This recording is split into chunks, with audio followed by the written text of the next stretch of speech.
الحمد لله نحمده ونستعينه ونستغفره ونؤمن به ونتوكل عليه ونعوذ بالله من شرور أنفسنا ومن سيئات أعمالنا من يهده الله فلا مضل له ومن يضلله فلا هادي له ونشهد أن لا إله إلا الله وحده لا شريك له ونشهد أن سيدنا وسندنا وحبيبنا وحبيب ربنا ومولانا ونبينا محمدا عبده ورسوله وصلى الله تعالى عليه وعلى آله وأصحابه وبارك وسلم تسليما كثيرا كثيرا أما بعد فأعوذ بالله من الشيطان الرجيم بسم الله الرحمن الرحيم ومن الناس من يعجبك قوله في الحياة الدنيا ويشهد الله على ما في قلبه وهو ألد الخصام وقال تعالى في مقام آخر ومن الناس من يشري نفسه ابتغاء مرضات الله والله رؤوف بالعباد وعن العباس بن عبد المطلب رضي الله تعالى عنه قال أنه سمع رسول الله صلى الله عليه وسلم يقول ذاق طعم الإيمان من رضي بالله ربا وبالإسلام دينا وبمحمد رسولا أو كما قال رسول الله صلى الله عليه وسلم صدق الله مولانا العظيم وصدق رسوله النبي الكريم ونحن على ذلك لمن الشاهدين والشاكرين والصلاة والسلام على سيد الأنبياء والمرسلين والحمد لله رب العالمين. گرامی قدر سامعین، آپ کے سامنے دوسرے پارے سے سورہ بقرہ کی 2 آیات کریمہ تلاوت کی ہیں، اور حضور نبی کریم صلی اللہ علیہ وسلم کی احادیث میں سے ایک حدیث شریف جس کو امام مسلم رحمۃ اللہ علیہ نے اپنی صحیح مسلم میں نقل فرمایا ہے، اور اس کے راوی حضرت عباس رضی اللہ تعالیٰ عنہ ہیں، تو حدیث آپ کے سامنے پڑھی ہے۔ قرآن مجید کا ایک انداز ہے، اور وہ یہ کہ قرآن مجید کی آیات کریمہ بعض اوقات کسی خاص فرد کے حوالے سے نازل ہوتی ہیں، لیکن ان کا انداز اتنا عمومی ہوتا ہے کہ قیامت تک کے لیے سارے انسانوں کی ہدایت کا سامان اس میں موجود ہوتا ہے۔ چنانچہ یہ جو 2 آیات کریمہ میں نے آپ کے سامنے پڑھی ہیں، یہ دونوں آیات قریب قریب ہیں۔ ایک آیت کریمہ ہے وَمِنَ النَّاسِ مَن يُعْجِبُكَ قَوْلُهُ فِي الْحَيَاةِ الدُّنْيَا وَيُشْهِدُ اللَّهَ عَلَى مَا فِي قَلْبِهِ وَهُوَ أَلَدُّ الْخِصَامِ۔ اس کے بعد 2 آیات اور ہیں۔ اس کے بعد اگلی آیت ہے وَمِنَ النَّاسِ مَن يَشْرِي نَفْسَهُ ابْتِغَاءَ مَرْضَاتِ اللَّهِ وَاللَّهُ رَءُوفٌ بِالْعِبَادِ۔ ان دونوں آیات کریمہ کے شان نزول کے بارے میں مفسرین حضرات نے 2 افراد کا ذکر کیا ہے کہ یہ 2 مختلف افراد کے بارے میں آیات کریمہ نازل ہوئی ہیں، لیکن انداز عمومی ہے، اس لیے سارے انسانوں کی ہدایت کا سامان اس میں موجود ہے۔ اور ویسے بھی ایک اصولی سی بات ہے کہ کوئی بھی فرد ہو، اس فرد کے ساتھ نہ تو محبت ہو سکتی ہے نہ نفرت ہو سکتی ہے، ہاں اس کا جو کردار ہے، اس کا جو عمل ہے، اس عمل کی بنیاد پر اس سے محبت ہو سکتی ہے اور اس عمل کی بنیاد پر اس سے نفرت ہو سکتی ہے۔ تو اس لیے قرآن مجید کی بعض آیات کریمہ اگرچہ خاص افراد کے بارے میں نازل ہوئی ہیں، لیکن ان افراد کا جو اچھا یا برا عمل تھا، اس عمل کے مطابق انسان کو اپنے آپ کو جانچنا چاہیے کہ وہ کون سے فرد کے مطابق اس کا عمل اور کردار ہے۔ یہ جو پہلی آیت کریمہ ہے، یہ ایک منافق شخص کے بارے میں نازل ہوئی ہے۔ مدینہ منورہ کے اندر ایک منافق شخص تھا جس کا نام اخنس بن شریح۔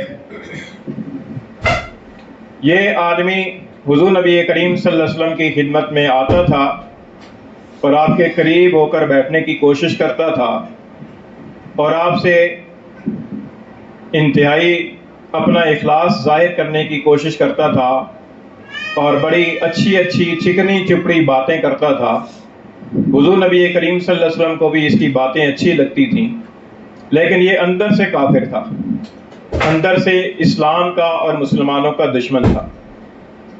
اللہ تعالیٰ نے اس شخص کے نفاق کو ظاہر کرنے کے لیے یہ آیت کریمہ نازل فرمائی، فرمایا کہ وَمِنَ النَّاسِ مَن يُعْجِبُكَ قَوْلُهُ فِي الْحَيَاةِ الدُّنْيَا، اے پیغمبر، لوگوں میں سے بعض اس طرح کے لوگ ہوتے ہیں کہ جن کی باتیں آپ کو اچھی لگتی ہیں، جن کی باتیں آپ کو بہت اچھی لگتی ہیں، باتیں ان کی سنیں تو ایسا پتہ چلتا ہے کہ بڑے ہی مخلص آدمی ہیں، بڑے ہمدرد ہیں، بڑی محبت کرنے والے ہیں، بڑے دیندار ہیں، لیکن فرمایا کہ وَهُوَ أَلَدُّ الْخِصَامِ، وہ آپ کے دشمنوں میں سے کٹر دشمن ہے، آپ کے دشمنوں میں سے سب سے زیادہ جھگڑالو ہے۔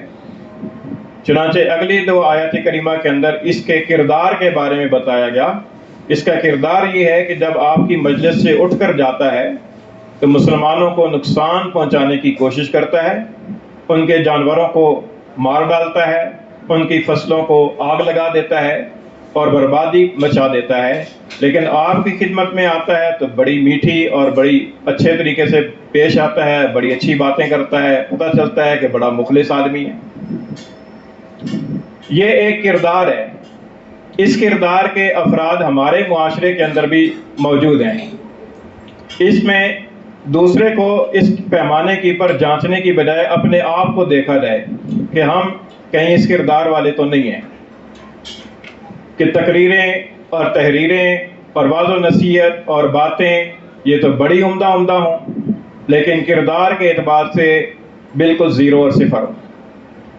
ایک کردار تو اللہ تعالیٰ نے یہ بیان فرمایا کہ وَمِنَ النَّاسِ، لوگوں میں سے بعض لوگوں کا کردار اس طرح کا ہوتا ہے۔ متعین نہیں فرمایا، اگرچہ شان نزول کے بارے میں بتایا کہ فلاں شخص کے بارے میں نازل ہوئی ہیں، لیکن اللہ تعالیٰ نے نام نہیں لیا۔ اللہ تعالیٰ نے فرمایا کہ وَمِنَ النَّاسِ مَن، لوگوں میں سے بعض اس کردار کے، اس رویے کے، اس طرز عمل کے لوگ ہوتے ہیں۔ ہر زمانے میں، ہر معاشرے میں ہو سکتے ہیں۔ اب دوسرا کردار دیکھیے، دوسری آیت کریمہ حضرت صہیب رومی رضی اللہ تعالیٰ عنہ کے بارے میں نازل ہوئی ہے۔ حضرت صہیب رضی اللہ تعالیٰ عنہ یہ کہتے ہیں کہ یہ اصل میں روم کے رہنے والے نہیں تھے۔ دریائے دجلہ کے کنارے پر ایک بستی تھی جس کا نام موصل لکھا ہے، یہ وہاں کے رہنے والے تھے۔ اس زمانے کے اندر روم سپر پاور تھی۔ یہ ابھی چھوٹے ہی تھے، بچپن کی عمر تھی کہ روم کے لشکروں نے اس بستی پر، اس علاقے پر حملہ کیا، اور حملہ کرنے کے نتیجے کے اندر اس علاقے والوں کو تاخت و تاراج کیا اور کئی لوگوں کو غلام بنا کر لے گئے، ساز و سامان لوٹ کر لے گئے۔ جن کو غلام بنا کر لے گئے ان کے اندر حضرت صہیب بھی تھے۔ لڑکے تھے، ابھی 9-10 سال کی عمر ہوگی، لیکن ان کو بھی لے گئے۔ تو وہ روم چلے گئے اس طرح۔ پھر وہاں قید کے اندر جتنا عرصہ وہ رہے، وہاں پر اسی اعتبار سے ان کی پرورش ہوتی رہی۔ پھر ایک قبیلہ بنی کلب کا وہاں آنا ہوا، تو جس شخص کے قید میں یہ رومی، حضرت صہیب رومی تھے، اس نے بنی کلب والوں کے ہاں ان کو بیچ دیا، فروخت کر دیا۔ وہ قبیلہ ان کو لے کر مکہ مکرمہ چلا گیا۔ مکہ مکرمہ کی منڈی کے اندر اس قبیلے نے حضرت صہیب کو بیچا اور ایک شخص نے ان کو خریدا، اور کہتے ہیں کہ اس نے خرید کر آزاد کر دیا۔ اور یہ مکہ مکرمہ کے اندر وہ زمانہ تھا کہ حضور نبی کریم صلی اللہ علیہ وسلم نے اپنی نبوت کا اعلان فرما دیا تھا اور اسلام کی دعوت کا سلسلہ چل پڑا تھا، اور شدہ لوگ مسلمان ہو رہے تھے۔ لکھا ہے کہ تقریباً 30 افراد اس وقت تک دائرہ اسلام میں داخل ہو چکے تھے، 30 یا کچھ اس سے زیادہ۔ حضرت صہیب رضی اللہ تعالیٰ عنہ کے دل کے اندر خیال پیدا ہوا کہ جو شخصیت ہیں جو نبوت کا اعلان کر رہے ہیں اور اسلام کی دعوت دے رہے ہیں، ان کے پاس جانا چاہیے، ان کی باتیں سننی چاہیے۔ قسمت دیکھیے کہ کہاں سے چلے اور کس طرح چلے۔ حضور کے دربار میں پہنچے، حضور نبی کریم صلی اللہ علیہ وسلم نے اسلام کے بارے میں آگاہی دی، اسلام کی دعوت دی۔ قسمت تھی، نصیب تھا، حضور کی دعوت کی پر اسلام قبول کر لیا۔ تو یہ حضرت صہیب رضی اللہ تعالیٰ عنہ اسلام قبول کر لیا۔ اسلام کے بعد پھر اسی علاقے کے اندر رہنے لگے، یہاں تک کہ مکہ مکرمہ سے مدینہ کی طرف ہجرت کی اجازت ملی۔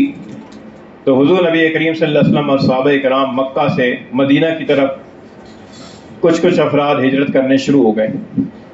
سب سے آخر جو مہاجر تھے، سب سے آخر میں جو جانے والے تھے مکہ چھوڑ کر، وہ حضرت صہیب رضی اللہ تعالیٰ عنہ تھے۔ تو فرماتے ہیں کہ جب میں مکہ سے مدینہ کی طرف ہجرت کے لیے نکلا تو راستے میں قریش والوں نے میرا راستہ روک لیا۔ تو میں نے قریش والوں سے سامنے کہا کہ تم مجھے اچھی طرح جانتے ہو کہ میں کتنا اچھا تیر انداز ہوں، اور اپنے ترکش سے تیر نکالے اور فرمایا کہ جب تک میرے پاس یہ تیر ہیں میں تیروں سے تمہارا مقابلہ کروں گا، اور جب تیر ختم ہو جائیں گے تو پھر تلوار سے تمہارے ساتھ نمٹوں گا، اور جب تک سانس میں سانس باقی ہے تم میرا کچھ نہیں بگاڑ سکتے۔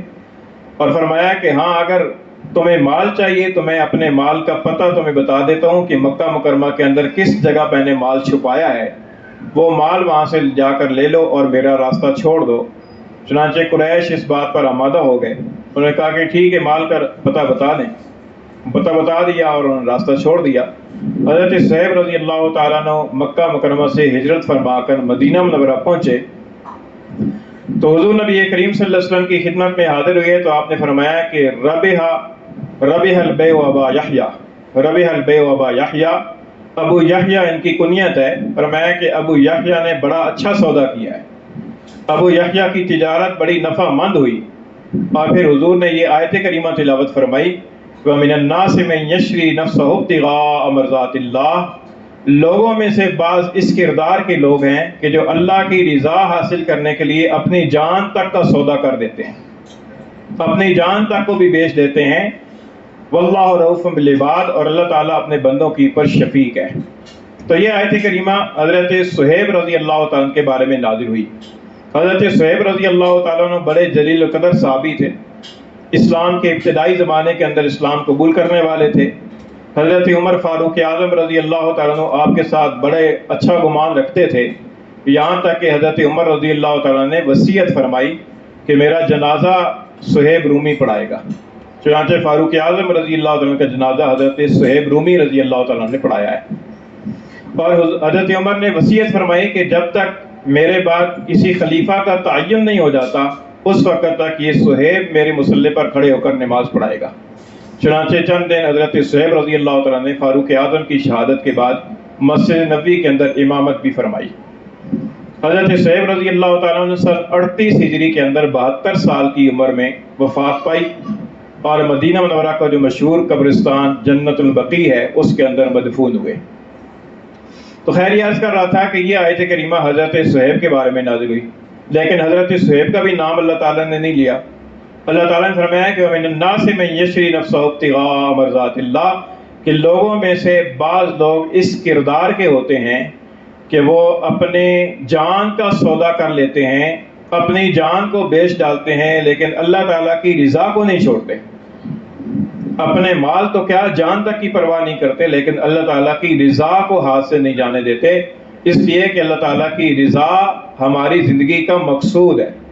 ہماری زندگی کا مقصود اصلی جو ہے جس کی خاطر ہم دنیا میں آئے ہیں وہ یہ ہے کہ ہم اللہ تعالیٰ کو راضی کر کے اس دنیا سے جائیں۔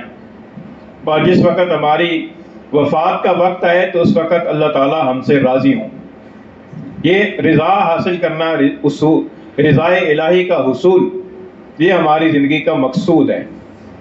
تو حضرت صہیب رضی اللہ تعالیٰ عنہ کے جیسے کردار والے لوگ بھی دنیا کے اندر موجود ہیں کہ جو اللہ تعالیٰ کی رضا کے حصول کے لیے اپنی کسی چیز کی پرواہ نہیں کرتے، اپنی جان کی پرواہ نہیں کرتے، اپنے مال کی پرواہ نہیں کرتے، اپنی خواہشات کی پرواہ نہیں کرتے، اپنی جانوں کی، اپنے آرزوؤں کی، اپنی تمناؤں کی پرواہ نہیں کرتے.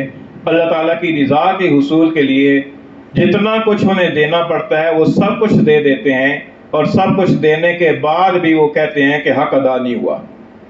جان دی ہوئی تھی اس کی، حق تو یہ ہے کہ حق ادا نہ ہوا.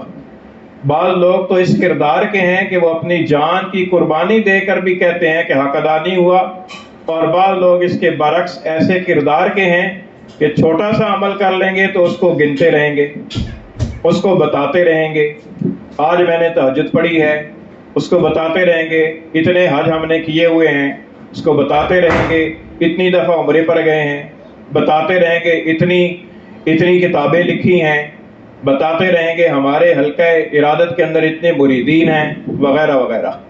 اپنی ان باتوں کو، اپنے ان اعمال کا ڈھنڈورا پیٹتے رہیں گے، بجائے اس کے کہ اپنے کردار کو صحیح کریں. وہ اپنی گفتار کی پر زور دیتے ہیں اور گفتار کے ذریعے سے غازی بننا چاہتے ہیں. علامہ اقبال نے کہا ہے کہ اقبال بڑا اپدوشک ہے، من باتوں میں موہ لیتا ہے. گفتار کا غازی تو یہ بنا، کردار کا غازی بن نہ سکا. علامہ اقبال رحمۃ اللہ علیہ اپنے اوپر بات رکھ کر کہہ رہے ہیں کہ اقبال بڑا اپدیشک ہے، یعنی اقبال بڑا فلسفی ہے، بڑا منطقی ہے، بڑا واعظ ہے کہ من باتوں میں موہ لیتا ہے، باتیں کر کے، تقریریں کر کے لوگوں کو گرویدہ کر لیتا ہے. گفتار کا غازی تو یہ بنا، کردار کا غازی بن نہ سکا. تو بعض اس کردار کے لوگ ہیں کہ جو صرف گفتار ہی کے غازی ہیں، گفتار سے آگے ان کا کوئی کردار نہیں ہے. تقریریں بہت اچھی کر لیں گے، کتابیں بہت اچھی لکھ لیں گے، فلسفہ بہت اچھا بیان کر لیں گے، اسلام کے احکام کی حکمتیں بڑی اچھی بیان کر لیں گے، لیکن جو کردار ہے، اس کردار کے اعتبار سے ان کے اندر وہ چیز نہیں ہوگی کہ جو چیز اللہ تعالیٰ کو مطلوب ہے اور جو اللہ تعالیٰ کی رضا ہے. ایک بزرگ کے سامنے، ایک اللہ والے کے سامنے کسی شخصیت کا تذکرہ ہوا کہ فلاں بہت بڑے عالم ہیں، اتنی کتابیں لکھی ہیں، فلاں کتاب لکھی، فلاں لکھی، فلاں لکھی. ان بزرگوں کو، اللہ والوں کو اس عالم کے اخلاق اور کردار کے بارے میں کچھ علم تھا. انہوں نے فرمایا کہ بہت اچھی بات ہے لیکن اخلاق ندارد، اس کے اخلاق نہیں ہیں، اخلاق نہیں رکھتا. یہ بات شدہ اس عالم تک بھی پہنچ گئی. ان عالم نے ایک بہت بڑی کتاب اخلاقیات کی پر لکھی کہ اخلاق کسے کہتے ہیں، اخلاق یہ ہے، یہ ہے، یہ ہے، اس کے یہ فضائل ہیں، وغیرہ وغیرہ. اور وہ کتاب ان بزرگوں کی خدمت میں بھیج دی. ان بزرگوں نے فرمایا کہ میاں وہ سمجھے ہی نہیں، میں نے تو یہ کہا تھا کہ اخلاق ندارد، اخلاق رکھتے نہیں ہیں. میں نے یہ تھوڑا ہی کہا تھا کہ اخلاق نداند، یہ اخلاق جانتے نہیں ہیں. علم تو ہے لیکن کردار اور اخلاق، انہوں نے تو کتاب لکھ کر اس بات کا ثبوت دیا ہے کہ اخلاق کا علم ان کے پاس ہے، لیکن اخلاق ہیں کہ نہیں ہیں، میں نے تو یہ بات کی تھی. تو ہمارا یہ حال ہے کہ تقریریں سنیں تو سمجھتے ہیں کہ بڑے اللہ والے ہیں، بڑے مخلص ہیں، بڑے ہمدرد ہیں، بڑے دیندار ہیں، لیکن کردار کی پر نظر پڑے تو اللہ کی ستاری ہے، اللہ کی پردہ پوشی ہے کہ جس کی وجہ سے کام چل رہا ہے. ورنہ اگر اللہ تعالیٰ پردہ فاش فرما دیں تو کہیں منہ دکھانے کے قابل نہ. اللہ سے پناہ مانگنی چاہیے. اللہم لا تخزنی فإنک بی عالم ولا تعذبنی فإنک علی قادر. اے اللہ مجھے رسوا نہ فرمانا اس لیے کہ تو میرے حالات سے آگاہ ہے، اور مجھے عذاب نہ دینا اس لیے کہ تو عذاب دینے پر قادر ہے. اللہ سے دعا کرنی چاہیے اللہ تعالیٰ دنیا اور آخرت میں ہماری رسوائی سے حفاظت فرمائے. تو فرمایا کہ یہ گفتار اور کردار، اس طرح کے دو کرداروں کا اللہ تعالیٰ نے ذکر فرمایا. وَمِنَ النَّاسِ مَن يُعْجِبُكَ قَوْلُهُ فِي الْحَيَاةِ الدُّنْيَا، ایک کردار، بہت سارے افراد معاشرے کے اندر اس کردار کے بھی موجود ہیں کہ جو بڑی اونچی اونچی باتیں کرتے ہیں، اونچے اونچے دعوے کرتے ہیں، بڑے وعدے کرتے ہیں، بڑی باتیں بہت اچھی کرتے ہیں، لیکن عمل میں صفر ہیں، کردار میں صفر ہیں۔ اور دوسری طرف اس کردار کے بھی لوگ موجود ہیں، اگرچہ آٹے میں نمک کے برابر ہیں لیکن ہیں صحیح، وَمِنَ النَّاسِ مَن يَشْرِي نَفْسَهُ ابْتِغَاءَ مَرْضَاتِ اللَّهِ، کہ جنہوں نے اپنی اللہ کی رضا حاصل کرنے کے لیے اپنے نفس تک کا سودا کر لیا، اپنی جان تک کو بیچ ڈالا، اس کی بھی پرواہ نہیں کی۔ اللہ تعالیٰ کی رضا حاصل کرنا یہ کوئی معمولی بات نہیں ہے۔ اللہ تعالیٰ کی رضا بہت بڑی دولت ہے، بہت بڑی نعمت ہے، اور یہ نصیب والوں کو ملتی ہے۔ صحابہ کرام نصیب والے تھے کہ جنہوں نے اللہ کی رضا حاصل کرنے کے لیے، اللہ کی خوشنودی کے لیے، اللہ کے رسول کی خوشنودی کے لیے اپنے تن من دھن سب کی قربانی دے ڈالی۔ اللہ تعالیٰ نے اعلان فرمایا کہ رضی اللہ عنہم ورضوا عنہ، کہ وہ اللہ ان سے راضی ہے اور وہ اللہ سے راضی ہے۔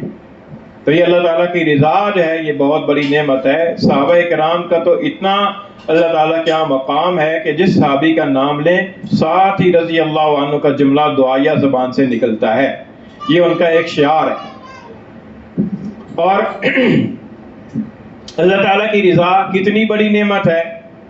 حدیث شریف میں آتا ہے کہ اللہ تعالیٰ اہل جنت سے خطاب فرمائیں گے اور فرمائیں گے کہ اے اہل جنت، کیا تمہیں جو کچھ دیا گیا ہے تم اس بات پر راضی ہو؟ اللہ تعالیٰ خطاب فرمائیں گے تو جنتی جواب دیں گے کہ لبیک و صادیک والخیر بیدیک، کہ اللہ ہم حاضر ہیں، ہماری نیک بختی ہے کہ آپ نے ہمیں پکارا ہے اور ساری خیریں آپ کے قبضہ قدرت میں ہیں۔ اللہ تعالیٰ فرمائیں گے کہ تمہیں جو کچھ دیا ہے، جو نعمتیں ملی ہیں، کیا ان نعمتوں کی پر خوش ہو؟ تو جنتی عرض کریں گے کہ اللہ ہم کیوں نہ خوش ہوں کہ آپ نے ایسی ایسی نعمتیں ہمیں عطا فرمائی ہیں۔ اللہ تعالیٰ فرمائے گا کہ اب میں تمہیں ان ساری چیزوں سے افضل چیز دوں، ان ساری جنتی نعمتوں کے مقابلے میں افضل چیز دوں؟ تو جنتی حیرت سے سوال کریں گے کہ یا اللہ اس سے افضل چیز اور کیا ہوگی کہ آپ نے ہمیں ایسی نعمتیں عطا فرمائی کہ اپنی مخلوق میں سے کسی کو نہیں دی، اس سے افضل چیز کیا ہوگی؟ تو اللہ تعالیٰ فرمائیں گے کہ آج میں نے تمہیں اپنی رضا عطا فرما دی ہے، آج کے بعد میں کبھی ناراض نہیں ہوں گا۔ تو آپ اندازہ لگائیے کہ جنتی نعمتوں کے مقابلے میں بھی افضل نعمت اللہ کی رضا ہے کہ اللہ راضی ہو جائے۔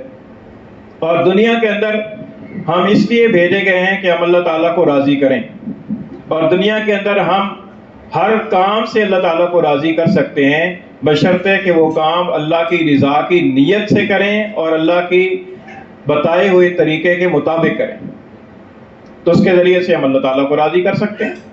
نماز پڑھنے سے بھی اللہ تعالیٰ راضی ہوتا ہے۔ کھانا اگر کھایا جائے اور اس سے مقصود یہ ہو کہ اس کھانا کھانے سے جو طاقت حاصل ہوگی اللہ تعالیٰ کی اطاعت کروں گا، اور یہ کھانا میں اس لیے کھا رہا ہوں کہ میری جان میری نہیں ہے، اللہ کی امانت ہے اور جان کی حفاظت ضروری ہے، اس لیے میں کھا رہا ہوں، اس نیت سے کھائے گا اور حلال کھائے گا اور طریقے سے کھائے گا تو وہ کھانا بھی اللہ کی رضا کا باعث ہوگا۔ حدیث شریف میں آتا ہے کہ ان اللہ لا یرضى عن العباد، اللہ تعالیٰ اپنے بندے سے راضی ہوتا ہے جب وہ کھانا کھاتا ہے، لقمہ کھاتا ہے اور اللہ کا شکر ادا کرتا ہے، اور جب وہ پانی پیتا ہے تو اللہ کا شکر ادا کرتا ہے، اللہ تعالیٰ اس سے بھی راضی ہوتا ہے۔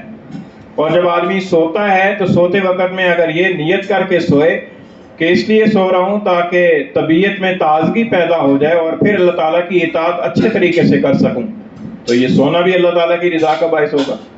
اپنے بیوی بچوں کے ساتھ پیار محبت سے پیش آتا ہے، ان کا نان نفقہ ادا کرتا ہے، اس نیت سے کرے گا کہ اللہ تعالیٰ کا حکم ہے اس لیے کر رہا ہوں، تو اس سے بھی اللہ تعالیٰ کی رضا حاصل ہوگی۔ تو غرض ہے کہ ہمارا مقصود اصلی جو ہے وہ اللہ تعالیٰ کو راضی کرنا ہے۔ بعض اوقات یہ انسان کے ذہن کے اندر شیطان وسوسہ ڈال دیتا ہے اور انسان کسی عمل کو اپنا مقصود بنا لیتا ہے۔ عمل مقصود نہیں ہے، عمل سے بھی مقصود اللہ کی رضا ہے، عمل سے بھی مقصود اللہ کی رضا ہے۔ بعض اوقات انسان کے ذہن میں آ جاتا ہے کہ یہ عمل ہے، بس میں نے یہ عمل ہی کرنا ہے، حالانکہ ہو سکتا ہے کہ اس عمل کے علاوہ میں اللہ تعالیٰ کی رضا پوشیدہ ہو، اللہ تعالیٰ کی رضا اس کے علاوہ میں مل رہی ہو۔ جیسے حج اور عمرے کی پر جاتے ہیں لوگ تو بعض لوگوں کے سامنے مقصود یہ ہوتا ہے کہ بس ہم نے ہر صورت میں حجر اسود کو بوسہ دینا ہے، چاہے اس کے لیے کتنے ہی دھکے مارنے پڑیں، کتنے ہی ضعیفوں اور کمزوروں کو پیچھے دھکیلنا پڑے، لیکن ہم نے ہر صورت میں حجر اسود کو بوسہ ضرور دینا ہے۔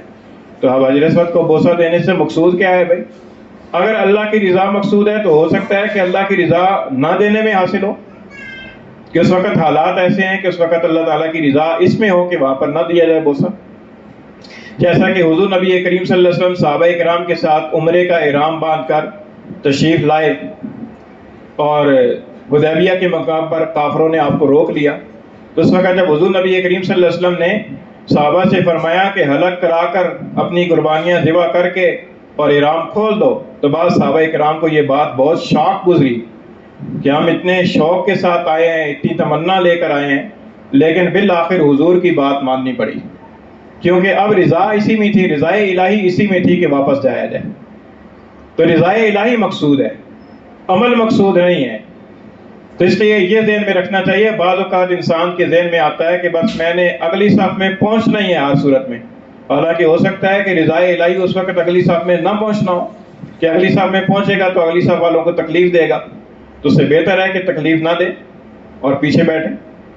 تو اس لیے عمل کو مقصود نہ بنایا جائے، اللہ کی رضا کو مقصود بنایا جائے۔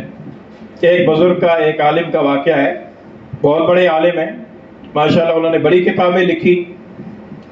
انہوں نے اپنے بزرگ سے جن کے ساتھ ان کا تعلق تھا، اپنے مرشد سے رہنمائی لینا چاہیے، اور ان کو لکھا کہ میں جب اپنا جو کام میں نے تصنیف کا، اپنا جو وقت میں نے مقرر کیا ہوا ہے اور اس کے اندر میں تصنیف کرتا ہوں کتابوں کی، اس وقت ذہن بنا ہوا ہوتا ہے، ماحول ہوتا ہے، اور کتاب لکھنا میں شروع کرتا ہوں تو بسا اوقات عین اس وقت میں کوئی ملاقاتی آ جاتا ہے ملاقات کرنے کے لیے، اور مجھے اس بات سے بڑی الجھن اور ناگواری ہوتی ہے۔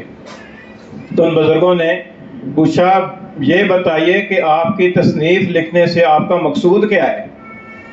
اللہ کی رضا مقصود ہے یا یہ مقصود ہے کہ یہ کہا جائے کہ فلاں یا عالم نے اتنی کتابیں لکھ دی، اتنی تصنیفات ہیں ان کی؟ آخر تصنیف لکھنے سے، کتاب لکھنے سے مقصود کیا ہے؟ اگر تو مقصود یہ ہے کہ فلاں عالم کی اتنی کتابیں ہیں، اتنی کتابیں لکھ دی ہیں، پھر تو واقعی پریشانی والی بات ہے کہ جب تصنیف لکھنے بیٹھتے ہیں تو ملاقاتی آ گیا تو حرج ہوگا۔ اور اگر مقصود تصنیف سے بھی اللہ کی رضا ہے تو پھر پریشانی کی کیا بات ہے؟ کیونکہ جس طرح تصنیف کتاب لکھنے سے اللہ راضی ہوتا ہے، مہمان کا اکرام کرنے سے بھی اللہ راضی ہوتا ہے۔ تو اللہ کی رضا مطلوب ہے۔ اللہ کی رضا اس وقت کتاب لکھنے میں نہ صحیح، مہمان کا اکرام کرنے سے صحیح، راستہ طریقہ بدل گیا لیکن مقصود تو وہی ہے۔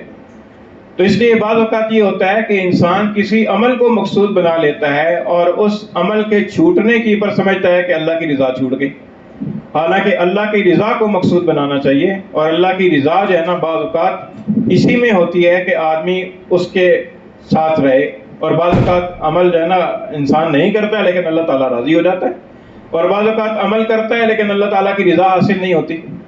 بعض نمازی ایسے ہیں، حدیث شریف میں آتا ہے کہ نماز سے فارغ ہوتے ہیں، ان کی نماز کالے کپڑے کی طرح لپیٹ کر ان کے منہ پر مار دی جاتی ہے۔ تو نماز پڑھنے سے جب اللہ ہی راضی نہ ہوا تو فائدہ کیا ہوا؟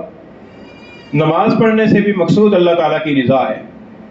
غزوہ بدر کے موقع پر سیدنا عثمان رضی اللہ تعالیٰ عنہ کو حضور نبی کریم صلی اللہ علیہ وسلم نے پیچھے مدینہ منورہ کے اندر چھوڑ دیا تھا، کہ ان کی جو اہلیہ تھی حضرت رقیہ رضی اللہ تعالیٰ عنہ، وہ بیمار تھیں۔ حضور نبی کریم صلی اللہ علیہ وسلم نے حضرت عثمان رضی اللہ عنہ کو ان کی عیادت کے لیے پیچھے چھوڑ دیا۔ غزوہ بدر کے جو صحابہ ہیں، ان بدری صحابہ کے اندر حضرت عثمان کا نام بھی شامل ہے، حالانکہ وہ غزوہ بدر میں شامل نہیں تھے، کیونکہ پیش نظر کیا تھا؟ مقصود تھا اللہ تعالیٰ کی رضا، اللہ کے رسول کی خوشنودی۔ جب اللہ کے رسول کی خوشنودی اس میں ہے تو پھر وہی مقصود ہے۔ اس لیے مقصود ہماری زندگی کا جو ہے وہ رضائے الہی کا حصول ہے، اللہ تعالیٰ کو راضی کرنا، یہ ہماری زندگی کا مقصود ہے۔ اب حدیث شریف آپ کے سامنے پڑھتا ہوں جو خطبے کے اندر پڑھی ہے۔ حضرت عباس جو کہ حضور کے چچا ہیں رضی اللہ تعالیٰ عنہ فرماتے ہیں کہ حضور نبی کریم صلی اللہ علیہ وسلم کو فرماتے ہوئے سنا، فرمایا کہ ذاق طعم الایمان، ایمان کا ذائقہ چکھ لیا اس آدمی نے، رضی باللہ ربم، جو اللہ کو رب مان کر راضی ہوا،